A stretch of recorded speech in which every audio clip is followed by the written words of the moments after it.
Hello all, welcome back to Sriramya's vlogs. ఎలా ఉన్నారండి? అందరూ బాగున్నారా? నేను బాగున్నాను. మీరందరూ కూడా బాగుండాలని కోరుకుంటున్నాను. ఈరోజు మనం ఇంట్లోనే రోజ్ ఆయిల్ ఎలా చేయాలో నేను చెప్తానండి. ఇది చాలా సింపుల్ ప్రాసెస్, ఎవరైనా ఈజీగా చేసేసుకోవచ్చు.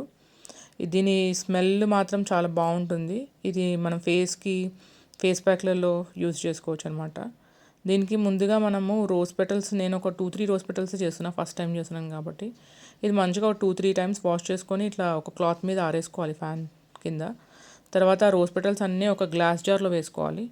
గ్లాస్ జార్లో వేసుకొని కోకోనట్ ఆయిల్ కానీ ఏదంటే మీరు స్కిన్కి ఏది అప్లై చేస్తే ఆయిల్ వేయండి. నా దగ్గర ఆల్మండ్ ఆయిల్ ఉంది, సో నేను అదే వేస్తున్నా. దీంట్లో విటమిన్ ఈ ఉంటుంది కాబట్టి ఇంకా నేను అదే వేస్తున్నాను అనమాట.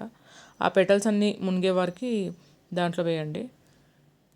వేసిన తర్వాత మనం ముందే దాంట్లో ఒక వెజిల్లో మనం వాటర్ కాగబెట్టుకొని ఉంచుకోవాలన్నమాట. ఆ వాటర్ బాగా మసిలిన తర్వాత బంద్ చేసేయాలి. ఆ తర్వాత ఈ బాటిల్ దాంట్లో పెట్టాలి. వాటర్ చల్లగా అయిపోయిన తర్వాత మనం తీయాలి, అప్పటి వరకు తీయకూడదు.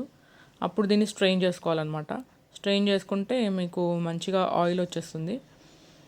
ఇది స్కిన్కి చాలా మంచి బెనిఫిట్స్ ఉంటాయండి. దీంతో మంచిగా స్మూత్ చేస్తుంది.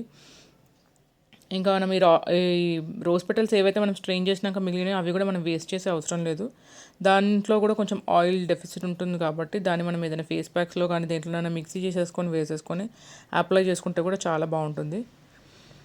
కాబట్టి ఇది ఇంట్లో ఒకసారి ట్రై చేసేయండి. ట్రై చేస్తే నాకు కామెంట్ సెక్షన్లో తెలియజేయండి మీకు ఎలా అనిపించింది అనేది. తప్పకుండా ట్రై చేయండి. Thank you all. మీకు కనుక నా వీడియోస్ నచ్చితే సబ్స్క్రైబ్ బటన్ క్లిక్ చేయండి. నోటిఫికేషన్స్లో ఆల్ అని క్లిక్ చేస్తే నేను వీడియో పెట్టగానే మీకు నోటిఫికేషన్ వచ్చేస్తుంది.